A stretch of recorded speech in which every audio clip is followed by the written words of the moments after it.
you may hear more of that. There's been some construction on the street, so we'll hope that they're taking their break. There's been a criteria for the main Novillo features that need to work, particularly those that relate to the presentation of lines and forms on the screen. In this video, I'm going to quickly demonstrate that the key features are now functional. And as I said in the last video, there's a ton of stuff that still needs to be done. It's by no means complete as an app, but a lot of that relates to the information that's presented to the user as opposed to the actual creation of a Novillo on screen. Currently, the problem really is that it's very hard to know what the settings are because it doesn't do a good job of feeding that back to the user. But let's return to the criteria. So what are they? They include the functionality that I went over in the last video, which is about, and it was about initial conditions. It's very important that the creator in a Novillo can begin every composition with what appears on the screen as they wish it to be. So we pretty much demonstrated that's working the last time around. If you don't want things to appear on the screen, we established that they would hide and so forth. On the other hand, if they want an element to appear on the screen in a certain way that may be different from the way the original drawing set it, line weight, color, opacity, and so forth, that has to be possible too. So again, I did create a fairly complete demo of that working last time. Now there's a kind of a subtle issue here, which is that when things start off at an initial condition, then somewhere further down the storyline they change, they need to be guaranteed to persist at the level, at the settings that they begin at or they were last set at. And that wasn't necessarily set up well in the last demos to show that.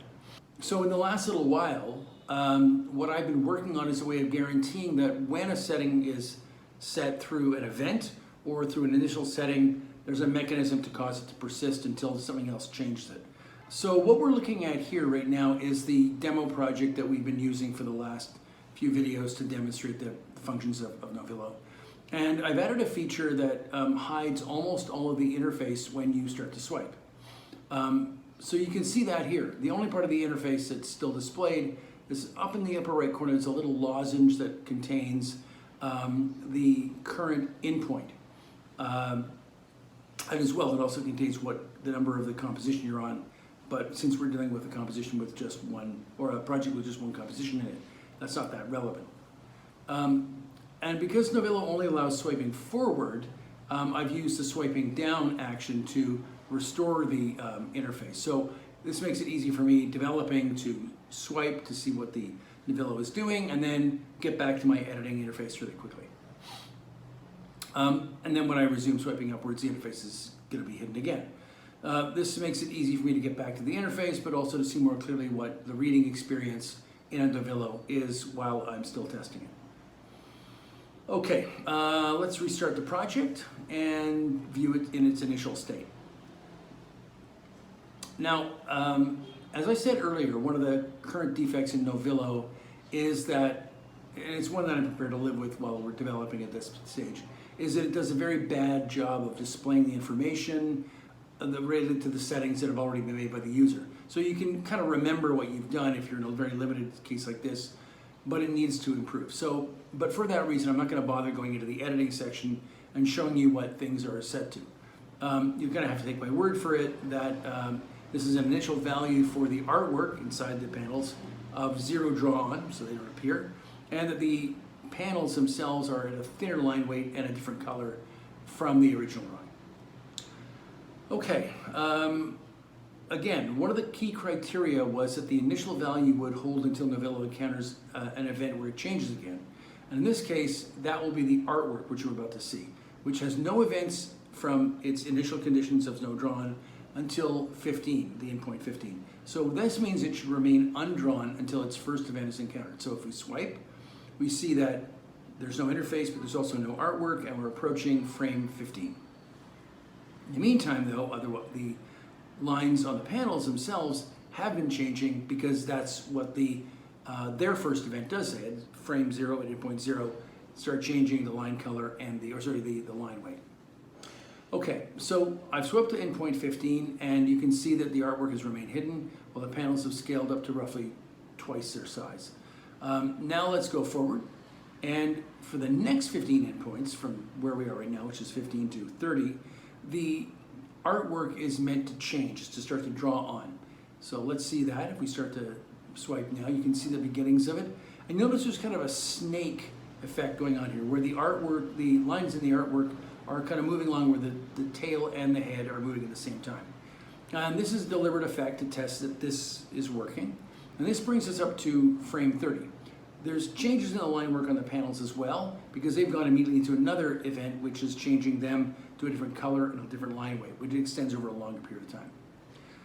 Okay, so we're now at endpoint 30, and one of the things I said that we had to check was that once an event sets a value, if nothing happens for a little while, the value should remain the same. So in this case, that's going to apply to the artwork, where the lines have been partly drawn on. And for the next 10 frames, I'm going to swipe through, we'll see that the artwork stays the same while there's a subtle change in the panel's line work, because they're still in an event that's doing that. Okay, so at this point, we get to the end of that.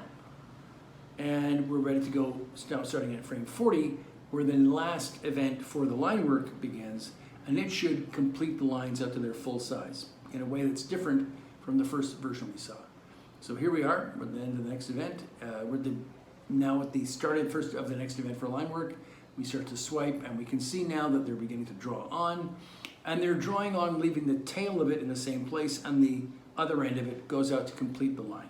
So we get through the full 15 frames of this, and now we've completed all the events. At the same time, the line work for the panels has completed and got to the line work that it's designated to transform them to by the end. So this is showing that I can coordinate the values in these different events by using in-point and out-points, and that they're working independently of each other, and that there are persistent values between events and so forth. This is really the technical stuff. I mean, I'm not thinking this is in itself interesting to most people, but it's a way of establishing that the technical work has been done. And we're not going to be aiming at this going forward. For the next little while, the videos will be much more about establishing what the Novillo workflow will be looking like. And I will admit that this demo was done with a bit of direct manipulation of the database that manages all this stuff rather than the interface alone, although the interface was used for some things. And that's just to make sure that I know what the values are and I can check them against the results. And I will continue to do that as I go forward through the next events. But the goal is to show you what the Novillo workflow is like and what the Novillo reading experience will be like. And so I think that justifies it. As I go forward, I will also be making changes to the interface as part of the roadmap that I showed a few videos ago. And those changes will pop up here in the videos as well as they complete themselves. This business of kind of cheating the system a little bit is going to let me understand more clearly what it is that actually needs to be in the interface, because I'm making good guesses, but all the way along the way, I've learned that there are divergences where the interface really needs to be a little bit differently made from the way that I've imagined it. Okay, that's today's video, and that kind of brings us really to the end of this kind of multiple section. If it's done, it's done. And now finally, I think we are at the point where there are two divergent tracks. One is to show what Novillo experience is like in terms of reading it and creating it, and the other one is going to be this update on the technical stuff that goes into it. But I think that this forking of paths is really a key point in the Novillo development. Thanks for watching along and being on the journey. Okay, I'm just going to end it here. I got no cute endings for you today. That's sad. You're coming to depend on them. But there'll be more coming because I'm a funny guy, as well as being the king of Novillo. For the moment, there may be a pretender to the crown.